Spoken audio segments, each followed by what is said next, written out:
জাতীয় ঐক্যমত্য কমিশনের যে বৈঠক হয়েছে সেখানে বিএনপি, এনসিপি, জামায়াত সহ আরও অনেক রাজনৈতিক দল ইনভাইটেড ছিল কম্বাইন্ডলি। আমরা খেয়াল করেছি এই ঐক্যমত্য কমিশনের প্রথম যখন বৈঠক শুরু হয়েছিল সেখানে এই কমিশনের প্রধান ডক্টর ইউনূস স্বয়ং তিনি সহ অন্য সদস্যরা ছিলেন। দ্বিতীয় পর্যায়ের শুরুতে তিনি আবার সবাইকে ডেকেছিলেন।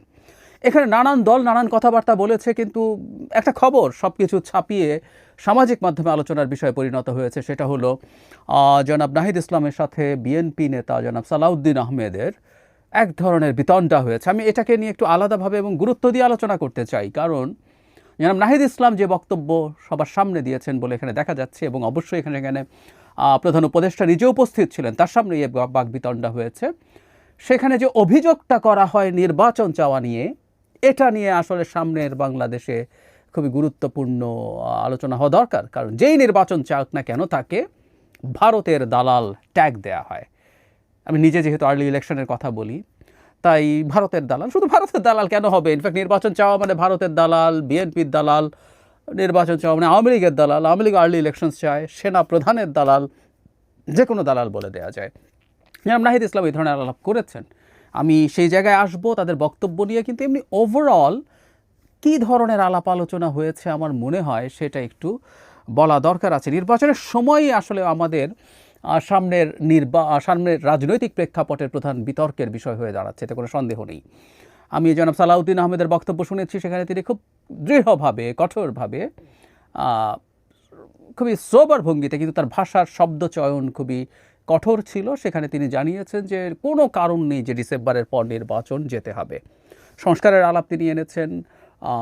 তার বক্তব্য থেকে বলছি যে আর্লি 3 মাস আগেই তারা যেসব সংস্কারে সব দল একমত হয়েছিলেন সেগুলোর বাস্তবায়ন কেন শুরু হয়নি সেই প্রশ্নটা তিনি করেছেন রাইটলি। এই কথা আমি অনেক দিন থেকে বলছি যে সরকার যদি সংস্কারকে ভিজিবল করতে চায়, এর মধ্যে অনেক সংস্কার করে ফেলা যেত।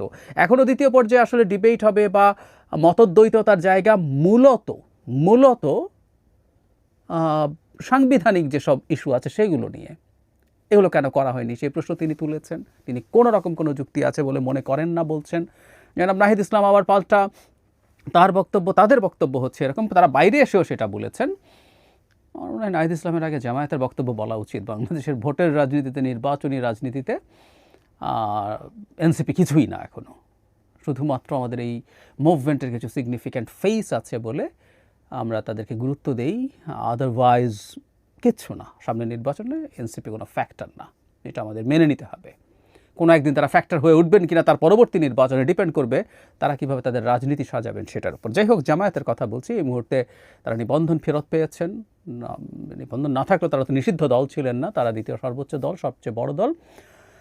তারা খুব রিজিড হয়েছেন তা না, আমরা বুঝলাম যে জামায়াতে ইসলামী ইভেন ডিসেম্বরেও নির্বাচন মানতে পারেন, তবে তাদের প্রেফারেন্স আমার মনে হলো রমজানের আগে ফেব্রুয়ারি মাসের ওই একটা টাইমলাইন আছে, আরেকটা হচ্ছে এপ্রিলে। আমি আগে একদিন বলেছিলাম এটা এরকম হতে পারে যে রমজানের আগে তাফসিল ঘোষণা করা হলো, রমজানের মধ্যে অফিসিয়াল কাজগুলো, মনোনয়নপত্র জমা দেওয়া, যাচাই বাছাই, এটা উইথড্রয়ালের শেষ সময়, এগুলো এরপর রমজান মানে ঈদের পর 2 সপ্তাহ ক্যাম্পেইনের টাইম দিয়ে নির্বাচন মিড অফ এপ্রিলের মধ্যে, এটাই শেষ সময়। কারণ তারাও বলছেন, আমিও মনে করি যে মে জুন আসলে নির্বাচনের জন্য কোনো রকম কোনো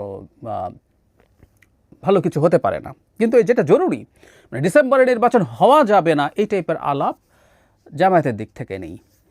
এনসিপি যে কথাটা বলেছে সেটা ভেরি ইন্টারেস্টিং। সেটা হচ্ছে তারা চান কোনোভাবেই জুলাই চার্টারের আগে যেন নির্বাচনের তারিখ ঘোষণা করা না হয়।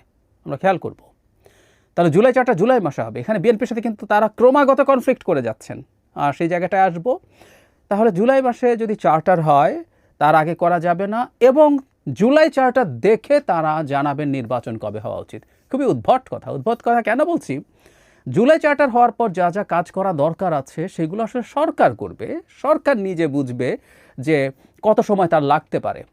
এখানে একটা ইন্টারেস্টিং ব্যাপার আছে, জনাব সালাউদ্দিন আহমেদের বক্তব্যে যে ডিসেম্বর নিয়ে অনেক কঠোর কথা বললেও একটা ইন্টারেস্টিং বাক্য তার বক্তব্যের মধ্যে ছিল, সেটা হলো এর চেয়েও যদি বেশি সময় লাগে সরকার তাহলে জনগণের সামনে সেটা ব্যাখ্যা করবে। ইনফ্যাক্ট আমরা এই কথাটাও বহুদিন থেকে বলছি, এই যে ছোট প্যাকেজ আর বড় প্যাকেজের নামে ডিসেম্বর আর জুনে বারবার সরকার বলছে যে কেন বড় প্যাকেজ বা কোন কোন কাজগুলো করার জন্য 6 মাস বেশি সময় লাগতে পারে বলে সরকার মনে করছে, সেটা তাদেরকে জানাতে হবে। উনি তাই বলেছেন। কিন্তু এনসিপি বলছে তারা জুলাই চার্টার দেখে নির্বাচন কবে হতে পারে বলে হবে তারা সেটা জানাবেন। খুবই কিউরিয়াস। যাই হোক, এগুলো হচ্ছে মোটামুটি বক্তব্য। বিতণ্ডার প্রশ্নে আসি এবং সেখানেই আসলে সেই মূল আলোচনাটা যেটা আমরা অনেক করছি। সালাউদ্দিন আহমেদ, আমি একটা RTV নিউজ পোর্টাল থেকে পড়ছি, বিএনপি নির্বাচন অনুষ্ঠিত করার বিষয়ে 31 ডিসেম্বরের একদিন পরও সময় দিতে রাজি নয়। বলা হচ্ছে এরকম বক্তব্যের পরিপ্রেক্ষিতে নাহিদ ইসলাম বলেন, কিছু দল ভারতের কথার সঙ্গে সুর মিলিয়ে ডিসেম্বরেই নির্বাচন চায়।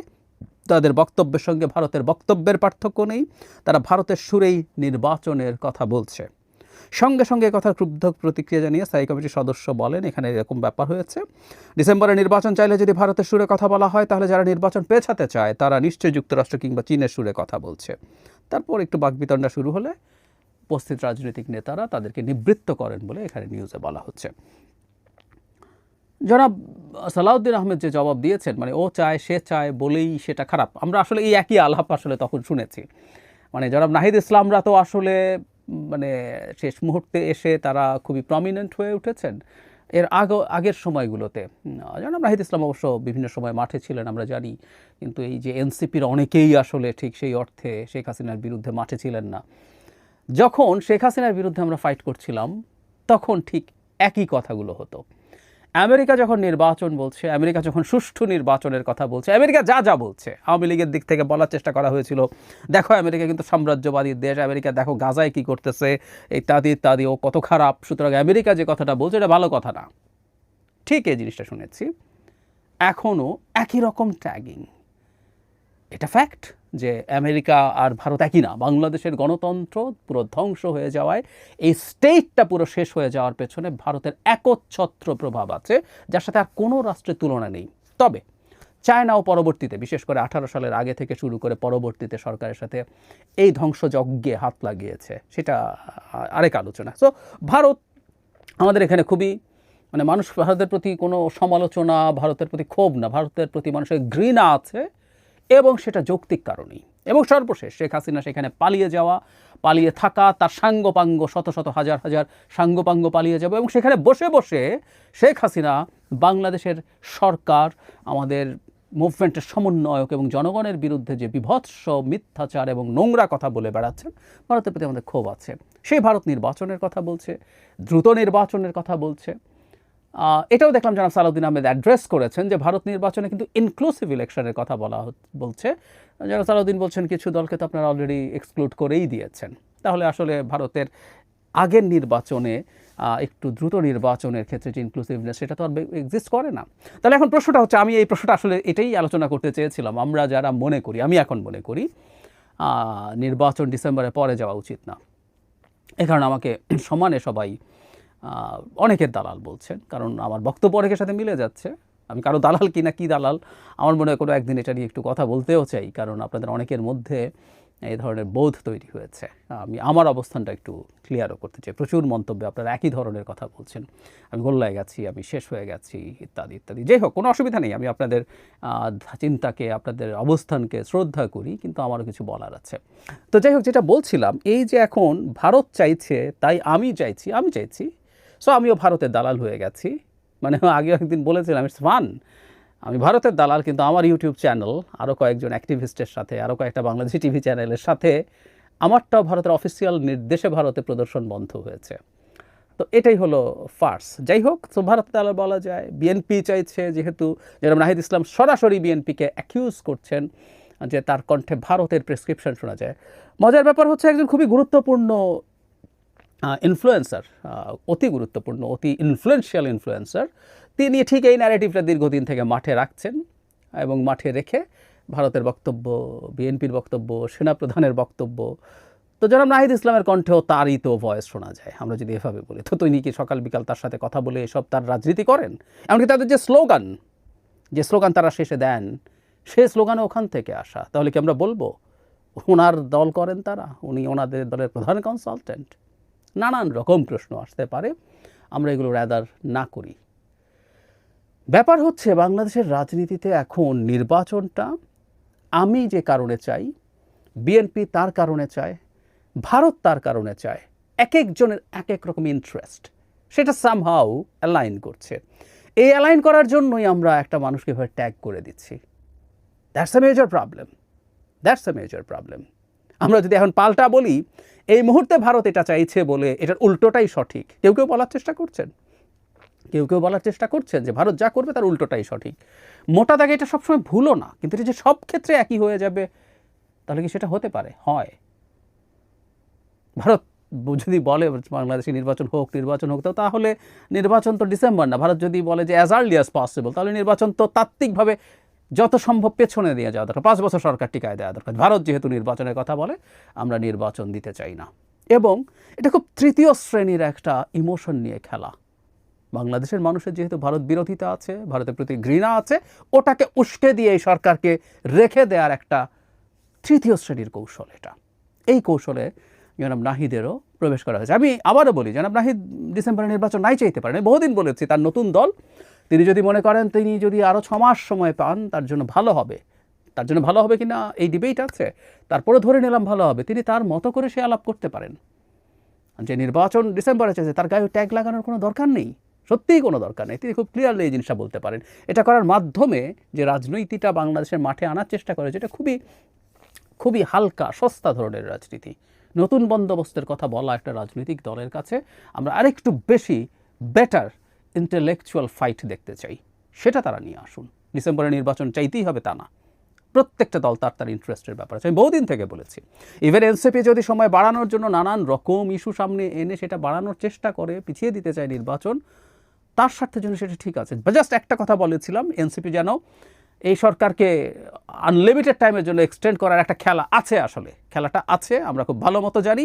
এনসিপি যাতে ওটা টুল না হয়, এটা টুল হলে এটা সবচেয়ে দুঃখজনক হবে, এটা বাজে হবে। এর বাইরে পলিটিক্স তো হবেই, পলিটিক্স হওয়াই উচিত, এভাবেই পলিটিক্স হয়। কিন্তু তারা সেই বাজে পথে গেলেন, বাজে জায়গায় গেলেন। বিএনপি ক্ষমতায় যেতে চায়, বিএনপি বুর্জোয়া দল, বহু বছর ক্ষমতায় যায় নাই, সে নির্বাচন দিলেই সে ক্ষমতায় যাবে বলে মনে করছে, এবং এটা অনেক ক্ষেত্রেই সত্য, সে মনে করছে। আমি আমার জায়গা থেকে দেখছি এই সরকার এমন সব মানুষের ফাঁদে পড়েছে, এবং এই সরকারের ভেতরে এমন সব মানুষের ইনফ্লুয়েন্স আছে যারা বাংলাদেশের স্থিতিশীলতা ধ্বংস করে ফেলবে। সুতরাং এই সরকার ইভেন দেশও চালাতে পারছে না, কোনো ক্ষেত্রেই সফল না। অনেকে দেখাবেন যেখানে এটা হয়েছে এটা হয়েছে, কিছু কিছু জায়গায় সাফল্য নেই তা না, কিন্তু মেজর কতগুলো জিনিসে তাদের কোনো রকম কোনো সাফল্য আমি দেখি না। আমি এটা নিয়ে কথাবার্তা বলেছি। আর কিছু সাফল্য থাকলেও এই ধরনের সরকার লম্বা সময় থাকলে ঝুঁকি তৈরি হয়, সেটা আমি মনে করি, সেটা আমার জায়গা থেকে। ভারত কেন মনে করে, এটা তারা মোটামুটি কম বেশি বলেছে, তারা মনে করে যে তারা এইরকম একটা সরকারের অনেকগুলো পাওয়ার সেন্টার্স আছে, তারা কার সাথে ডিল করবে বুঝতে পারছেন। এটা আমি ভারতের দিক থেকে বলছি। কিন্তু আমার কাছে ব্যক্তিগতভাবে যেটা মনে হয়, ডক্টর ইউনূসের সরকার যেহেতু ইমিডিয়েটলি আফটার শেখ হাসিনা এসছে, সেই কারণে মেজর সংকট তৈরি হয়ে গেছে। এই সম্পর্কের সম্ভবত রেকনসিলিয়েশন সম্ভব না বলে তারা মনে করছে, তাই নতুন সরকার আসলে তারা নতুন করে একটা চেষ্টা করতে পারবে। পারহ্যাপস তারা সেই জায়গা থেকে ভেবছে হোয়াট এভার ইট ইজ, 6 মাসের মধ্যেও যদি হয়, কী ক্ষতি হয়ে যাবে ভারতের, বা আমি জানি না, যে 6 মাস পরে হলে সেটা এমন হয়ে যাবে যে আর ভারতের কথা শোনা হলো না, মনে করি না। সুতরাং এই আলাপগুলো বন্ধ থাকা দরকার। প্রত্যেকের জায়গাগুলো ব্যাখ্যা করি, প্রত্যেকের মতো করে ডিবেট করি, আমরা যাতে একে অপরকে স্টিগমাটাইজ করার চেষ্টা না করি, এটা সবচেয়ে ভালো হবে। এই রাজনীতি এক ধরনের মেঠো জায়গায় হয়তো সম্ভব, প্রধান উপদেষ্টার সামনে এই ধরনের মেঠো রাজনীতি, মেঠো বক্তব্য নিয়ে না আসাই এনসিপির মতো দলের জন্য যে কোনো বিবেচনায় ভালো।